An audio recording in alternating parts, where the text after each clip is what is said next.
But I'm really interested to know this. How Bank of Canada yesterday decision affected your business? Well, the interesting thing is that there's 2 points to that. One is our winery's been here for 25 years, and so we have a lot of our debt paid off. If we were a new winery starting up that had a large amount of debt, that percentage rate increase could be significant in our business plan.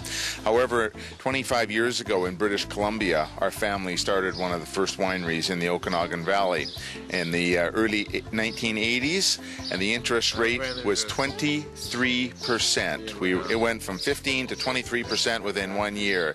So anything under 10%, I think, is a great deal.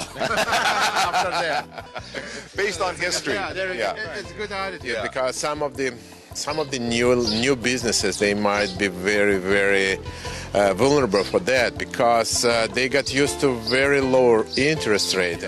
I think anybody in business should have recognized that over the last year or so. When we do our budgets here at our winery, we have a contingency. At today's interest rate, we know it's not going to go lower, and we have another one at 2% higher. And we present that budget to our banks to show our ability to repay debt, to pay off any financing, or even an operating line of credit.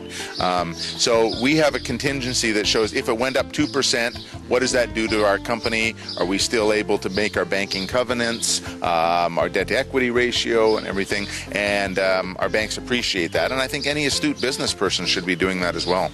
That's exactly what we are doing with our clients, because now we are showing them what do they have to pay at this rate. For example, we are offering them 1.55 between, it was yesterday, now it's 1.80%. People don't realize that if you're paying 4% interest and it goes to 5%, they say, well, that's only a 1% increase.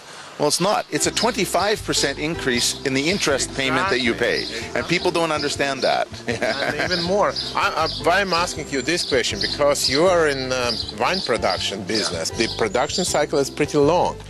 It takes us 1 year of growing the grapes and paying for growing the grapes in the vineyard, paying the workers, all the tractors, and then it takes a year to make the wine.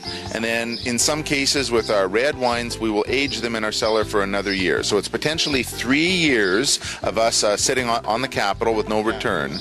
And investment sitting on.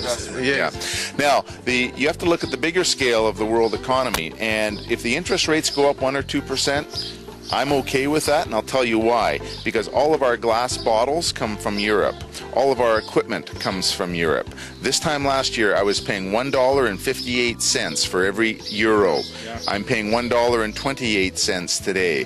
I've got all of my glass material, input costs, and equipment is now 25 or 30% cheaper this year than it was last year. We were surprised yesterday because usually when Bank of Canada hikes the rates, dollar goes up. Yes. But yesterday did not. Yes. Canadian dollar didn't go up. What do you think about that? I don't know. And every time you read a report and a consultant says this is the reason it didn't, then the next day they change the reason because something else happened. Yes. Revision, guys. Revision. So sometimes I ask my 13-year-old son why he thinks it's happened, because there's a 50% chance he might be right. That's true. That's how economy, and you have to be very cautious when you're predicting some.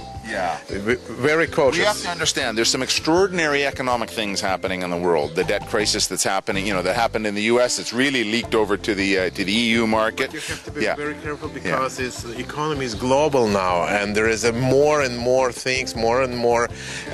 What happened in the world might affect you personally here in your winery or me in my mortgage business. Yes.